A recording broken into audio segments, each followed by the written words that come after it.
রেকর্ডিংটা দেখতেও পারেন, আর আমাদের তো রেকর্ডিং আছে। তো ধরেন আমাদের প্র্যাকটিসের জন্য যদি একটা রিয়েল ওয়েবসাইট প্রয়োজন হয় এবং সেইটার ডোমেইন হোস্টিং যদি আমরা ফ্রি চাই, তাহলে এরকম কিছু সাইট আছে যারা আমাদেরকে ফ্রি দিবে। যেমন pantheon.io নামে এরকম একটা ওয়েবসাইট আছে। তো এইখানে যদি আমরা যাই, এখানে ক্লিক করার পর প্রথম যে ইউআরএলটা আসবে এটাই আমরা সিলেক্ট করে নিব, এবং দেখেন সবার সামনে এরকম একটা ইন্টারফেস আসবে। আসছে তো, তাই না? আচ্ছা, আমি যদি আপনাদের সাথে নিয়ে আগাই তাহলে মনে হয় একটু সময় বেশি লাগবে। আমি একবারে করি, যেহেতু এই জিনিসটা রেকর্ডিং হচ্ছে, আপনারা দেখে দেখে পরে করে ফেলবেন। আর সেম আইপি অ্যাড্রেস থেকে করলেও একসাথে সবাই করতে গেলে কয়েকজনেরটা একটু ঝামেলা হতে পারে। তো এরকম একটা সাইটে আসার পর আপনারা কি করবেন, আগে সাইন ইন করতে হবে। এখান থেকে আমি সাইন ইন করে ফেলি, আগে থাকতে আমার সাইন ইন করা আছে এখানে। তো আমি গুগল দিয়ে আমি ভেরিফাইড করে নিলাম।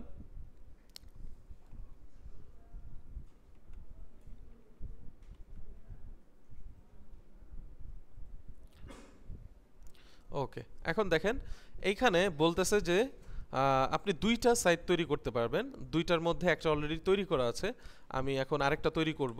তো চলেন ক্রিয়েট নিউ সাইট নামে যে অপশনটা আছে এইটাতে যাবেন আপনারা। আপনাদের হয়তো বা এখানে সাদা কোনো কিছু দেখাবে যে কোনো কিছু নাই। তো আপনারা ক্রিয়েট নিউ সাইটেই ক্লিক করবেন, অন্য কোনো অপশনে না। এরপরে দেখেন এরকম একটা ইন্টারফেস আসবে এবং এইখান থেকে ওয়ার্ডপ্রেস নামে যে অপশনটা আছে এটাই সিলেক্ট করবে। তো আচ্ছা, দ্রুপাল এটাও একটা সিএমএস, আর কাস্টম যদি আপস্ট্রিম করতে চান এগুলো খুবই ঝামেলার বিষয়, এগুলো আমরা গেলাম না। ওয়ার্ডপ্রেস হলো সবথেকে সহজ, সবথেকে ইউজার ফ্রেন্ডলি। সবাই ওয়ার্ডপ্রেস ইউজ করে, বাংলাদেশের 80% উদ্যোক্তারা ওয়ার্ডপ্রেস ইউজ করে। সো সেই জন্য ওয়ার্ডপ্রেসই দেখাচ্ছি আপনাদেরকে। তো আমাদেরকে বলতেছে নেম ইওর পেন্থিয়ন সাইট, এটা আগে আপনাকে সিলেক্ট করে দিতে হবে যে আপনি কি নামে আপনার ওয়েবসাইটটা খুলতে চাচ্ছেন। এখন কথা হলো, আমি তো চাই ঘরের বাজারের নামে ওয়েবসাইট খুলতে, ধরেন ঘরের বাজার। হ্যাঁ, দেখেন আমি এখানে ঘরের বাজার লিখলেও আমার যে ইউআরএল বা আমার যে লিঙ্কটা সে দিবে এইখানে একটু কাস্টমাইজ করা, দেখতে পাচ্ছেন কিনা? আমার লিঙ্কটা ঠিক এইভাবে হবে, এরকম হবে। আমি যদি ঘরের বাজারে যাই, ওদের ইউআরএলটা কীরকম এখানে দেখতে পাচ্ছেন, শুধু কি https তারপর হলো ঘরের বাজার.com। কিন্তু পেন্থিয়ন সাইটে আপনি যে নামটা দিবেন আপনি সেম ডোমেন নাম পাবেন না, এখানে কিছু এডিট করে ওরা দিবে, কারণ যেহেতু আপনি ফ্রিতে নিচ্ছেন, ওদের একটা মার্কেটিংয়ের ব্যাপার স্যাপার আছে ওদের ওয়েবসাইটে। সো ঘরের বাজার যদি আমি নিয়েও হয়তো বা এই নামটা খালি নাই, আমি যদি একটু কন্টিনিউতে যাই,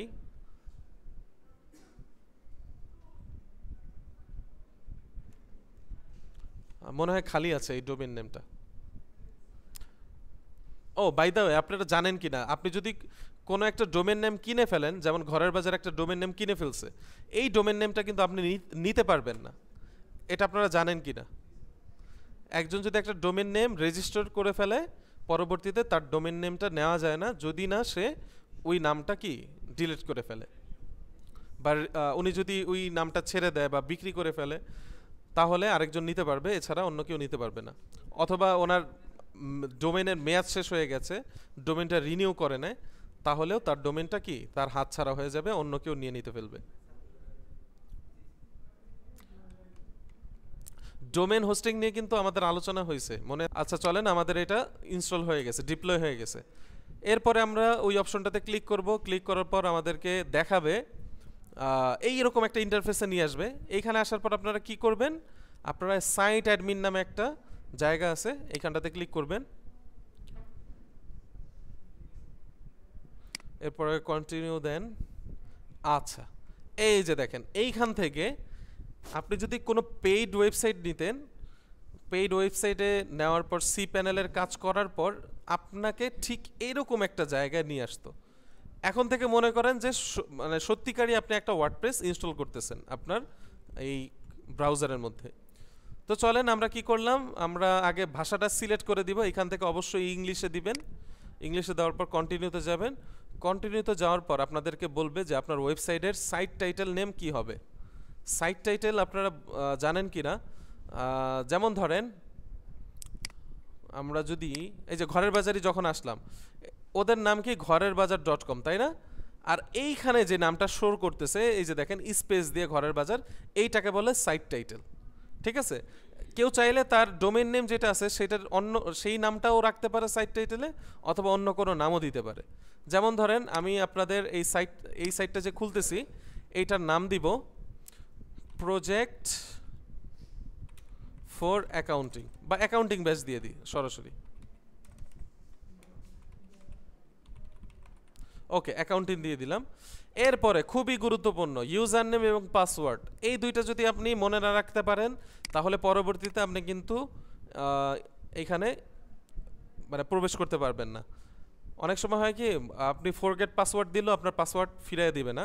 পেনথিয়ন যেহেতু ফ্রি সাইট, ওদের একটু রুলস রেগুলেশন আছে, সো আপনি অবশ্যই ইউজার নেম পাসওয়ার্ডটা একটু সাবধানতার সাথে দিবেন।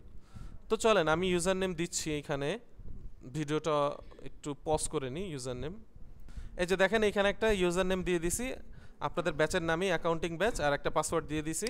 এখন আমি জিমেল দিব, আমার যে কোনো একটা জিমেল এখানে দিয়ে দিলাম। এরপরে এখানে একটা অপশন আছে, এই অপশনটা ক্লিক করবেন না, এটা যেমন আছে তেমনই রেখে দিবেন। এরপরে ইনস্টল ওয়ার্ডপ্রেসে চলে যাবেন।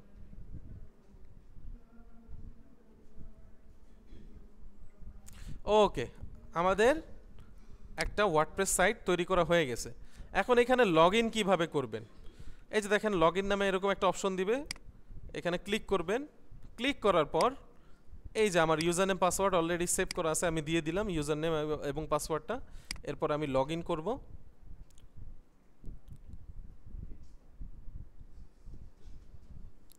লগ ইন করার পর দেখেন আমাকে সত্যি সত্যি একটা ওয়ার্ডপ্রেসের ব্যাকএন্ডে নিয়ে আসছে, ব্যাকএন্ডের যে ড্যাশবোর্ড আছে সেখানে নিয়ে আসছে। এখন ব্যাকএন্ডের ড্যাশবোর্ড কি আপনারা হয়তো অনেকে জানেন, অনেকে জানেন না। এই যে দেখেন এটা একটা রিয়েল ওয়েবসাইট, এই ওয়েবসাইটটা পুরো খালি, কিছুই করা হয় না। অ্যাকাউন্টিং নামে আমি সাইট টাইটেল দিয়েছিলাম, সেটা এখানে দেখাচ্ছে, আর কিছুই নাই। ঠিক আছে, এটা একটা মানে ওয়ার্ডপ্রেস ইনস্টল হয়ে গেছে, শুধু এইখানে কাজগুলো করা হয় না, কোনো কিছু এখানে আপলোড এখন পর্যন্ত করা হয় না। সার্চ ইঞ্জিন ওইটা ডিসকারেজ করে রাখ, মানে ওইখানে যদি ক্লিক করেন তাহলে ডিসকারেজ হয়ে যাবে, তার মানে গুগলে এটা শো করবে না, গুগল ইন্ডেক্স করবে না, ওইটা করার দরকার নেই। হ্যাঁ হ্যাঁ, ইনস্টল করে ফেলতে পারেন। আচ্ছা, আমি রেকর্ডিংটা তাড়াতাড়ি শেষ করব, আমি সামনের কাজগুলো করি। আপনারা যখন আসবেন এই ড্যাশবোর্ডটা একটু খেয়াল করবেন। আপনারা কি এক্সেলে ড্যাশবোর্ড ক্রিয়েট করা শিখেছেন? আচ্ছা, ড্যাশবোর্ড আসলে জিনিসটা কি এটা বোঝেন কি না? এটা হলো আপনার ওয়েবসাইটের ব্যাকএন্ড। যেমন ঘরের বাজারের একটা ব্যাকএন্ড আছে, ঘরের বাজার কি করে, নতুন একটা প্রোডাক্ট আসলো সে কোত্থেকে আপলোড করে, তার একটা ব্যাকএন্ড আছে। ঠিক তেমনি আমি যদি আমার ওয়ার্ডপ্রেসের এই জায়গায় কোনো কিছু আপলোড করতে চাই তাহলে আমাকে এইখান থেকে আপলোড করতে হবে। যেমন ধরেন আমি যদি একটা পোস্ট করতে চাই, হ্যাঁ আমি যদি একটা পোস্ট করতে চাই, আমার এইখান থেকে পোস্টটা মানে আপনার করতে হবে, ক্রিয়েট করতে হবে। আচ্ছা, এখানে আমাকে ওর যে বাই ডিফল্ট একটা পেজ বিল্ডার আছে, পেজ বিল্ডার মানে কি, পেজ তৈরি করে যে, তাকেই পেজ বিল্ডার বলে। ওর বাই ডিফল্ট যে পেজ বিল্ডার সেইখানে নিয়ে আসছে। আমি এইখানটাতে কাজ করব না, আমি অন্য একটা প্লাগইনস নিয়ে কাজ করব। কিন্তু প্লাগইনস কি এইটা আপনাদের প্রশ্ন, তাই না? প্লাগইনস আসলে জিনিসটা কি? সময় হয়ে গেছে? আচ্ছা, তাহলে আপনারা চলে যান, আমি এটা রেকর্ডিং করে দিয়ে দিচ্ছি, আপনারা দেখে নিন। ঠিক আছে, ওকে, আপনারা চলে যান। শুধু এতটুকু বলে রাখি, প্লাগইনস হলো আপনারা ফোনে আপনার যদি কোনো মানে অ্যাপসের প্রয়োজন হয়, কোত্থেকে ইনস্টল করেন? অ্যাপ স্টোর বা প্লে স্টোর থেকে, তাই না? ধরেন আপনি কাউকে মেসেজ করতে চান, আপনি কি ইনস্টল করবেন? মেসেঞ্জার। মেসেঞ্জার কি এগুলো একটা অ্যাপ না, অ্যাপ্লিকেশন? ঠিক তেমনি প্লাগইনসও হলো প্লে স্টোরের মতো একটা জায়গা। আপনার ওয়েবসাইটে যদি কোনো ফিচার প্রয়োজন হয় এই প্লাগইনস থেকে ইনস্টল করতে হয়। যেমন ধরেন একটু আগে আমরা একটা ঝামেলায় পড়ছিলাম, পেমেন্ট গেটওয়ে নাই, যে আমার ওয়েবসাইটে বিকাশ কি নাই, বিকাশের কোনো পেমেন্ট গেটওয়ে নাই, অথবা ইন্টারন্যাশনাল কোনো পেমেন্ট গেটওয়ে নাই। এখন এই সমস্যার সমাধান আমি প্লাগইনস থেকেই করতে পারবো। এইখান থেকে কোনো বিকাশের একটা অ্যাপস নামায় নিব, সেইখান থেকে আমার টাকাটা চলে আসবে কেউ যদি ওইখান থেকে পেমেন্ট করে। সো জাস্ট একটা এক্সাম্পল দিলাম, বাকি বিস্তারিত আমি ক্লাসে রেকর্ড করে দিয়ে দিচ্ছি। ঠিক আছে, আপনারা চলে যান।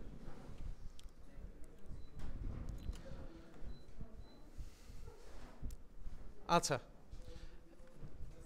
এরপরে ওয়ার্ডপ্রেসের এরকম একটা সাইটে আসার পরে প্রথম আপনার যে কাজটা থাকবে সেটা হলো অ্যাপিয়ারেন্সে চলে যাওয়া, এবং অ্যাপিয়ারেন্সে থিমস নামে একটা অপশন আছে। অ্যাপিয়ারেন্সে যদি আসেন সেখানে পেয়ে যাবেন থিমসে যাবে, থিমসে যাওয়ার পর এখানে অনেকগুলো থিম দেখবেন। আমাদের ওয়েবসাইটকে আমরা যদি ইউজার ফ্রেন্ডলি করতে চাই তাহলে আমাদের পছন্দের মতো আমাদের কনসেপ্টের সাথে মিলে এরকম একটা থিম ইনস্টল করতে হবে। সো এখানে যে থিমসগুলো আছে সেগুলো আমরা ইউজ করব না, আমরা একটা থিম আছে যেটার নাম অ্যাস্ট্রা, সেটাকে ইনস্টল করে নিব। সো চলেন অ্যাস্ট্রা কীভাবে নামাই দেখি। তো আপনারা চাইলে আমি একটু যদি পিছনে যাই, কোত্থেকে আসলাম একটু খেয়াল করেন, অ্যাড থিম নামে একটা অপশন আছে, এখান থেকে আসলাম, অথবা উপরে যে অ্যাড থিম নামে এখানেও একটা বাটন পেয়ে যাবেন, এখানে যদি ক্লিক করেন তাহলে অ্যাড থিমে এসে পড়বেন। ওকে, এরপরে আপনারা একটু যদি নিচে আসেন, অ্যাস্ট্রা নামে একটা থিম দেখতে পারবেন, সেই অ্যাস্ট্রা নামে থিমটাকে ইনস্টল করে নেবেন। ওকে, ইনস্টল হয়ে গেল আমার থিমটা। শুধু ইনস্টল করলে হবে না, এটাকে অ্যাক্টিভেটও করে নিতে হবে। শোনা যায় না? কি বলেন? তাহলে তো কষ্ট পুরো বিফলে যাবে। আচ্ছা, যাই হোক, এখন আমাদের থিমটা কিন্তু ইনস্টল হয়ে গেছে। কিভাবে বুঝবো? এটা তো আমার ওয়েবসাইটের ব্যাকএন্ড, এটা হলো আমার ওয়েবসাইটের আসল চেহারা। এটাকে যদি একটু আমরা রিলোড করি তাহলে আমরা দেখব যে এখানে কিছু না কিছু চেঞ্জেস আসছে। হ্যাঁ, আগে যেরকম ছিল এখন কিন্তু তেমন নাই। তো এখন চলে যাই আমাদের থিমসের এই অপশনে। এইখানে দেখেন let's get started with started templates নামে একটা টেমপ্লেট আছে। এটা আমরা চাইলে এইখান থেকেও ইনস্টল করতে পারি, অথবা আমরা যদি প্লাগইনসে যাই এইখান থেকেও ইনস্টল করতে পারি। সো আমি প্লাগইনসে গিয়ে দেখালাম না, এখান থেকে একটু মানে সময় সাপেক্ষ ব্যাপার, আমি এখান থেকে ইনস্টল করে নিচ্ছি আমাদের পছন্দ মতো একটা টেমপ্লেটস। সো চলেন, আমাদের স্টার্টেড টেমপ্লেটস এটাও একটা প্লাগইনস, এটাকে ইনস্টল করে নিলাম।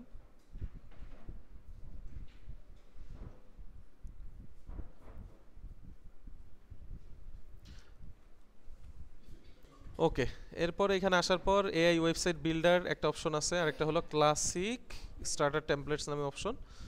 অবশ্যই ক্লাসিকে যাবেন, এআই ওয়েবসাইট বিল্ডার এখানে যাওয়ার দরকার নেই। ওকে, এই দুইটা অপশনের মধ্যে থেকে অবশ্যই এলিমেন্টর সিলেক্ট করে নেবেন। সিলেক্ট করার পর এইখানে হলো আসল জাদু। এইখানে দেখেন অলরেডি অনেকগুলো টেমপ্লেট আছে, এখানে কিছু আছে ফ্রি এবং কিছু আছে পেইড। এখন আসলে এইগুলো কি, এই টেমপ্লেটসগুলো আসলে কি, এটা যদি একটু আপনাদেরকে দেখাই। এই যে দেখেন, একটু আগে আমি যে ওয়েবসাইটটা আপনাদেরকে দেখিয়েছিলাম, আমার একটা ওয়েবসাইট, সেটা কিন্তু দেখতে পুরোপুরি ঠিক এমনই। সত্যি কথা হলো এই টেমপ্লেটটাই আমরা সরাসরি ওই ওয়েবসাইটে বসিয়ে দিয়েছিলাম। সো দেখতে ঠিক এমনই ছিল আমাদের সেই ওয়েবসাইটটা, এবং আপনারাও চাইলে এই সেম থিমটাই বা সেম টেমপ্লেটসটা ইউজ করতে পারেন। এছাড়াও আপনি যদি ধরেন আপনি কোনো পোর্টফোলিও ওয়েবসাইট তৈরি করতে চাচ্ছেন, হ্যাঁ, আপনার কনসেপ্টের সাথে মিলে এরকম যদি ওয়েবসাইট আপনি চাচ্ছেন, তাহলে এখানে দেখেন অনেকগুলো ক্যাটাগরি আছে, আপনি কোন ক্যাটাগরির ওয়েবসাইট চান। এখানে দেখেন পোর্টফোলিও অ্যান্ড সিভি নামে একটা অপশন আছে, এখানে চলে আসেন। এখানে চলে আসার পর এই যে দেখেন অনেকগুলো ফ্রি টেমপ্লেট আছে।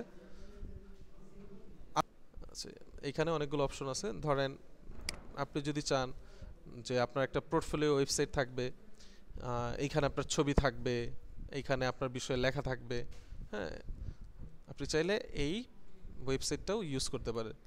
কিন্তু যেহেতু আমাদের কাজ বেশিরভাগ ক্লায়েন্টের কাজ করা অথবা কোনো কোম্পানির জন্য কাজ করা, বেশিরভাগ কাজই হবে তাদের ই কমার্স সাইট নিয়ে। ই কমার্স সাইট মানে কি আমরা সবাই বুঝি যে অনলাইনে যারা বিজনেস করে তাদের সাইটগুলোকে মেনটেন করা লাগবে আমাদের। সো সেই জন্য আমরা ই কমার্স সাইটেই যাব, এবং ই কমার্স সাইটে আসার পর আমার কনসেপ্টের সাথে মিলে এরকম একটা সাইট আমি এখান থেকে বেছে নেব। দেখেন এই কত সুন্দর একটা টেমপ্লেটস, এটা প্রিমিয়াম, এটা আমরা ইউজ করতে পারবো না, এটা আমরা ইউজ করতে পারবো না যেহেতু প্রিমিয়াম। এটা একটা ফ্রি ই কমার্স সাইট আছে, তো আমরা চাইলে এটা নিতে পারি, অথবা এখান থেকেও এটাও নিতে পারি। এটা এটাতে মহিলাদের চেহারা আছে, সেজন্য আমরা এটা নিব না। এখানেও মেয়েদের চেহারা আছে, বাট টেমপ্লেটসগুলো ভালোই।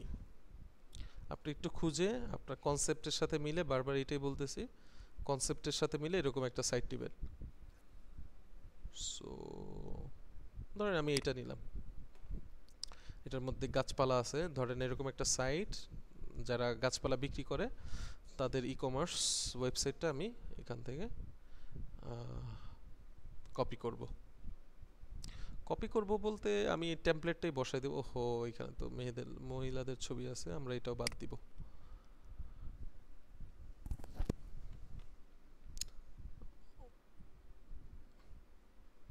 ওকে, আমরা এইটা নেই, এটাও নিতে পারি, চাইলে আপনারা এই টেমপ্লেটটাও ইউজ করতে পারেন, সেম টেমপ্লেটস।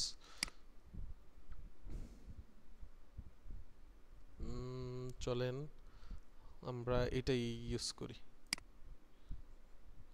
ওকে, এখানে আসলাম, এখানে আর কিছু করা লাগবে না, কন্টিনিউতে যাবেন, এইখানে আই আন্ডারস্ট্যান্ড লেটস গো এটাকে ক্লিক করে দিবেন এবং এরপরে এই বাটনটাতে ক্লিক করলেই বাস আপনার কাজ হয়ে গেল। আপনার একটা ওয়েবসাইট কিছুক্ষণের মধ্যে ক্রিয়েট হয়ে যাবে, কোনো ধরনের কোডিং ছাড়া, কোনো ধরনের ডোমেইন হোস্টিং পেইড করা ছাড়া। এই ওয়েবসাইটটা দিয়ে আপনি প্রফেশনালি কাজ প্র্যাকটিস করতে পারবেন।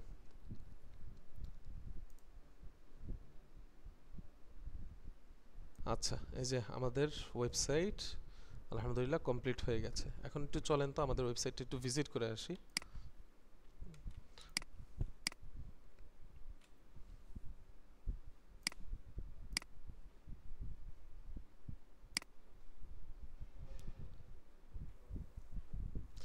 যেহেতু এটা ফ্রি সাইট, অনেক সময় লোডিং নিতে একটু সময় নেবে, তো ব্যাপার না, এটার সাথে কম্প্রোমাইজ করতে হবে যেহেতু আমরা ফ্রি ইউজ করতে পারতেছি। তো দেখেন মোটামুটি প্রফেশনাল মানের একটা ওয়েবসাইট তৈরি হয়ে গেছে। এখানে একটু প্রবলেম দেখা যাচ্ছে, এগুলো ঠিক করে ফেলবো ইনশাল্লাহ আমরা, যেহেতু এটা প্রথমবার ইনস্টল হলো। ও আচ্ছা, এখানে একটা বিষয় আছে, এই যে স্টোর কামিং সুন নামে একটা অপশন আছে এখানে দেখতে পাচ্ছেন, এইটাকে আপনারা একটু ইনেবল করে নিতে হবে। কীভাবে ইনেবল করবেন? এখানে ক্লিক করবেন, ক্লিক করার পর একটু নিচে আসবেন, নিচে আসার পর দেখবেন যে live your entire site to visible everyone, এটাকে একটু সেভ চেঞ্জেস করে দিবেন। ওকে, আমরা দেখতে পাচ্ছি 504 এরর দেখাচ্ছে, কোনো প্রবলেম নেই, আমরা একটু রিলোড করি। মুশকিল, তো আমরা একটু রিলোড করব ওয়েবসাইটটা। ও আচ্ছা, দেখেন, ওকে, এই তো ঠিক হয়ে গেছে। হ্যাঁ, আমাদের এখন ওয়েবসাইটটা আলহামদুলিল্লাহ তৈরি হয়ে গেছে। দেখেন, একবারে রিয়েল একটা ওয়েবসাইট। আপনি যদি চান কাউকে আপনার ওয়েবসাইটটাকে ভিজিট করাবেন, তাহলে আপনি সুন্দর করে এই ইউআরএলটা তাকে কপি করে পেস্ট করে দিন, তার কাছে পাঠিয়ে দিন। সে চাইলে আপনার এইখান থেকে আপনার ওয়েবসাইটটা ঘুরতে পারবে, আপনার প্রোডাক্টগুলো দেখতে পারবে, সে চাইলে অ্যাড টু কার্ট করতে পারবে, এবং সত্যিকারের একটা ওয়েবসাইট যেভাবে কাজ করে এটাও ঠিক তেমনিভাবেই কাজ করবে। তো আশা করি আপনারা বুঝতে পেরেছেন। কোনো কোশ্চেন থাকলে ইনশাল্লাহ জানাবেন।